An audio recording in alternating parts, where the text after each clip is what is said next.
आज भारत और चीन के बीच संबंध कुछ अच्छे नहीं हैं।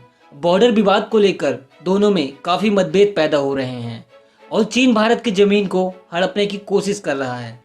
पर चीन यह भूल रहा है कि यह 1962 का हिंदुस्तान नहीं है, ये 2020 का हिंदुस्तान है, जो प्यार से स्वागत करना भी जानता है और घर में घुसकर मारना भी जानता है। इस वीडियो में हम कंपैरिजन करेंगे इंडिया और चाइना का मेन चीज़ों के बेस्ड में और जानेंगे भारत और चाइना में से कौन कितना आगे है। पॉपुलेशन, युद्ध के समय किसी देश की ज़्यादा जनसंख्या का होना फायदेमंद भी होता है और कई मामलों पर नुकसानदायक भी, क्योंकि ज़्यादा बड़ी जनसंख्या का भरण पोषण करने के लिए ज़्यादा संसाधनों की आवश्यकता होती है। चीन की वर्तमान जनसंख्या 143 करोड़ 93 लाख 22,776 है, जो दुनिया की सबसे बड़ी जनसंख्या है। और वही बात करें भारत की पॉपुलेशन की तो 138 करोड़ 72 लाख 97,452 है। आबादी के मामले में भारत विश्व का दूसरा सबसे बड़ा देश है और भारत में सबसे ज्यादा युवा आबादी है, जो किसी भी युद्ध में महत्वपूर्ण भूमिका निभा सकती है। डिफेंस बजट, यह मुख्य रूप से किसी देश की ऐसी राशि या मूल्य होता है जो देश के सुरक्षा उपकरणों, मिसाइलों, आर्मी इत्यादि में खर्च किया जाता है। टैंक, बंदूकें, आर्मी स्टाफ को बढ़ाना, नई तकनीकों का इस्तेमाल करना, यह सब इसी बजट के द्वारा किया जाता है। इंडिया का डिफेंस बजट $70 बिलियन है और चाइना का डिफेंस बजट $178 बिलियन है। क्योंकि चाइना की जीडीपी भारत से बड़ी है, इसलिए इसका डिफेंस बजट भी काफी अधिक है। टोटल मैन पावर, किसी भी देश की ऐसी जनसंख्या जो काम करने में सक्षम हो, जिसमें किसान, मजदूर, व्यापारी सभी लोग सम्मिलित होते हैं। भारत में 61.6 मिलियन मैन पावर्स हैं और चाइना के पास 75 मिलियन मैन पावर्स है।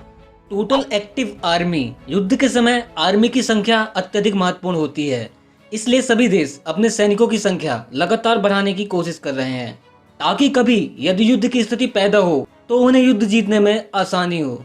भारत ने भी थल सेना, जल सेना और वायु सेना तीनों में सैनिकों की संख्या को लगातार बढ़ाया है। वर्तमान में भारत के पास 13,25,000 सैनिक हैं और बात करें चाइना की तो चाइना के पास 23,35,000 सैनिक हैं। लेकिन सबसे महत्वपूर्ण बात यह है कि भारत का एक सैनिक चीन के 5 सैनिकों के बराबर है। एयरक्राफ्ट्स, युद्ध में सबसे महत्वपूर्ण भूमिका वायुसेना की होती है, क्योंकि समय के साथ साथ सब बदल चुका है। एक लड़ाकू विमान हजारों सैनिकों को अकेले ही मारने की क्षमता रखता है। भारत के पास 2216 एयरक्राफ्ट्स हैं और चाइना के पास 4182 एयरक्राफ्ट्स हैं, जिसमें से फाइटर एयरक्राफ्ट्स इंडिया के पास 323 हैं और चाइना के पास 1150।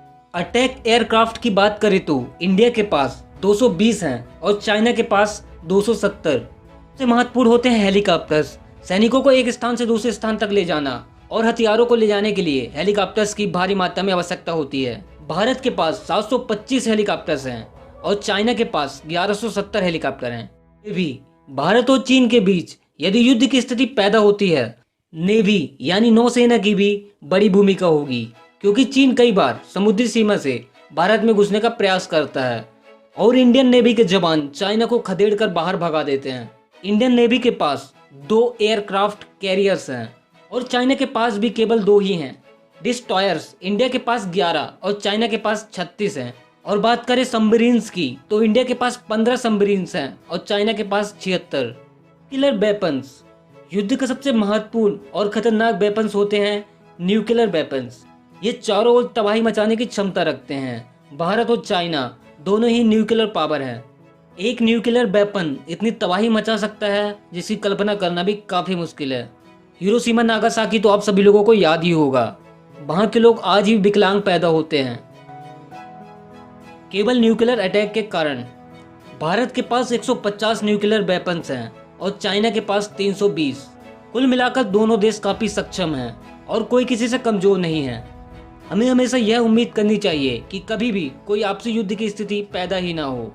फिर भी यदि ऐसा होता है तो भारत के कई देशों के साथ अच्छे रिश्ते हैं जो युद्ध में उसका साथ देंगे और चीन धीरे धीरे सभी देशों से अलग होता जा रहा है, जिसका फायदा भारत को होगा। अमेरिका जो सबसे बड़ी सुपर पावर है, उसके संबंध भी चीन के साथ दिन प्रतिदिन खराब होते जा रहे हैं। दुनिया के ऐसी टॉप 10 इंटरेस्टिंग चीज़ों के बारे में जानने के लिए आप हमारे चैनल टॉप 10 जानकारी को सब्सक्राइब करें और यदि आपको वीडियो पसंद आई हो तो आप हमारी वीडियो को लाइक करें। इंडिया और चीन को लेकर आपका क्या मानना है? और आपको क्या लगता है कौन जीतेगा, कमेंट करके जरूर बताएं। और हाँ, कमेंट में जय हिंद लिखना तो बिल्कुल भी ना भूलें।